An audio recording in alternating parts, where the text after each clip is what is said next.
All right. Hey, Chris and Sean here from Dream Car Exchange. Hey everyone.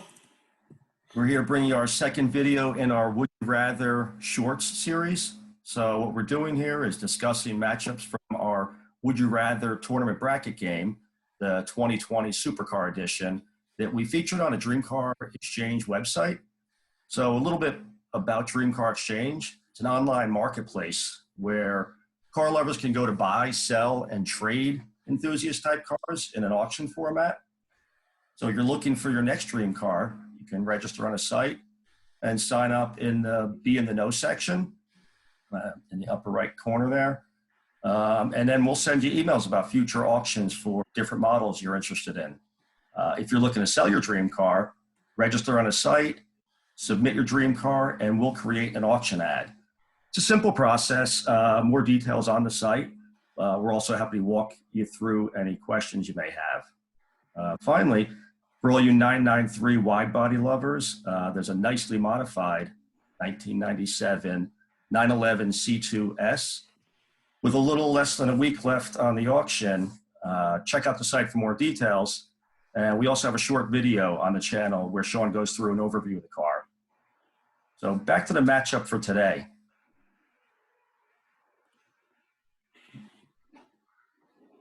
All right, so today we have the Porsche Carrera GT and the Lexus LFA. So pretty interesting matchup here, right? So you're right around the same time period, right? So the Carrera GT, mid 2000s, 2004, 2005 or so. Lexus late 2000s, 2009, I think, 2010. Both V10 cars, which is kind of interesting. Obviously, the Carrera GT is mid-engine versus the front-engine LFA. So a little bit of the Carrera GT, right? So that was originally built for a racing program that essentially didn't happen, and they continued on with the road cars. So they made like, I think, 1,250 of these total. V10, proper 3 pedals, open top. Great sounding car, like really one of the, supercars at the time to compete really with the Enzo, for example. But I think this car a little bit more of the purist compared to the Lexus, right? Lexus is definitely more all about technology. Front engine car, kind of their first and only supercar, really. Yeah. Right? Interesting design, exterior, interior. Again, V10, but they have their automated 6-speed, so kind of have the flappy pedals, transmission. I think they were 560 horsepower, right? But 9,000 RPM redline, right? I mean, that's current GT3 red line, so pretty wild there. Chris, what's your initial thoughts? Yeah, I mean, initial thoughts, I totally agree. Very interesting matchup. I mean, both V10s, baseline performance similar. 0 to 60, quarter miles, top end speeds, both into the 200s, which is always. You mentioned, I mean, Lexus really kind of first foray and first and only, really. I think a couple of years back they mentioned maybe they'd get back into some other supercar, but really an icon. I mean, that is something. It is, yeah. And they didn't make many of these, right? No, I think they made 500. Yeah, 500. And I think, so even more rare, than the Carrera GT. Right? Yep. And I think that initial program was interesting too, understanding kind of the resale market and everything that they offered them in that first kind of 2-year lease to buy program, so that people weren't just flipping them immediately and got them.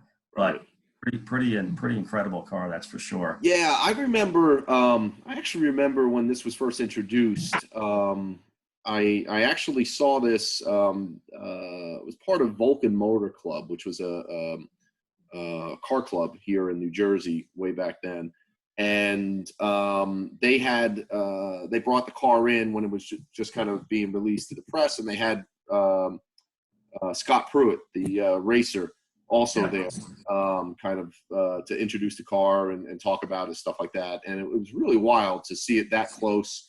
And one of the things, let me just flip over to a picture of the interior. One thing that really stuck out to me is the interior.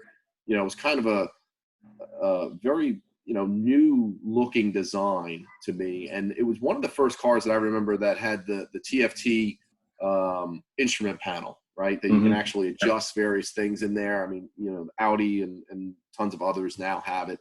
But that was pretty innovative at the time. So it's pretty wild. And again, as you can imagine, typical Lexus, really high-end materials. Oh, yeah. And, in this example here, you see kind of deviated stitching, carbon fiber and leather steering wheel, carbon fiber over here.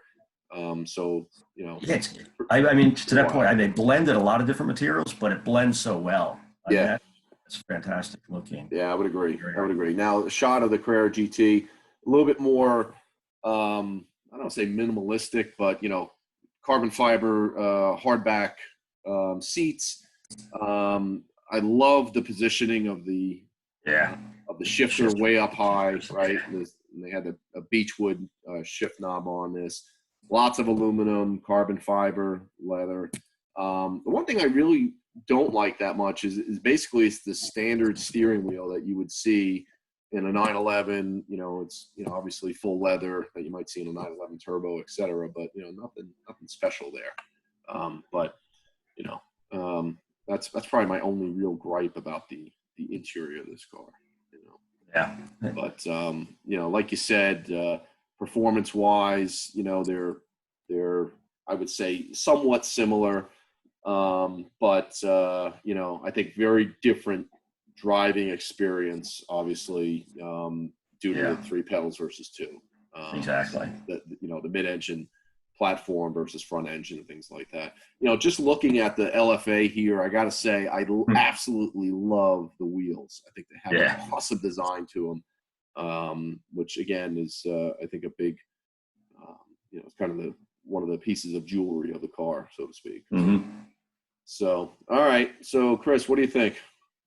Yeah, I agree. I think right from the beginning, I thought, what an interesting matchup. Maybe a little against what my initial thoughts would be as I think about these two cars together, because I've always been such a fan of the Carrera GT. Limited edition Porsche, mid-engine.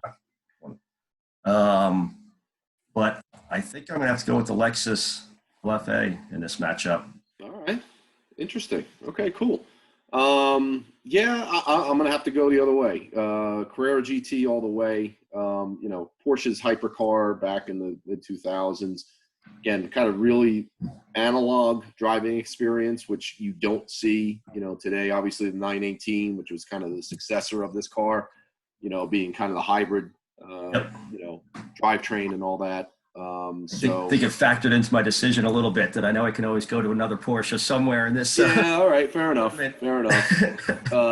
But I think both are pretty awesome in their own way. But I definitely got to take the Carrera GT. So all right, so split decision on this one. So all right, so thanks for joining, everyone. Again, visit the Dream Car Exchange site for cars we have for sale. Or if you're looking to list your car, put it up, and we'll get the listings done and get your dream car sold.